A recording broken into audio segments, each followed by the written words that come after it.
Dr. James Dyke is a lecturer in complex system simulations at the University of Southampton, and this evening he gave us a talk about a perfect storm. James, what is this storm? Well, the term was first coined by the UK Chief Scientific Officer, Sir John Beddington, who was trying to alert us to this interplay of three factors that are going to hit us sometime around the middle of this century. By the middle of this century, we're going to have to produce at least 50% more food, at least 50% more power, and get access to at least 50% more water.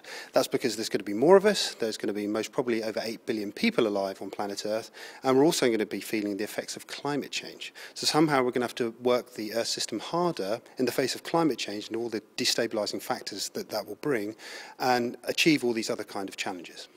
And how is this being studied? Well, it's a fundamentally multidisciplinary program. So some of the research activities, some of the work that I do, for example, is fundamentally mathematical. So it could be very simple conceptual models that try to understand the kind of system dynamics of these processes. But it goes all the way up to very complicated, computationally expensive global circulation models, which then get coupled with vegetation models, and then we try and include human social interactions as well. So it's pretty much almost the entire gamut of the research activity the university is potentially involved.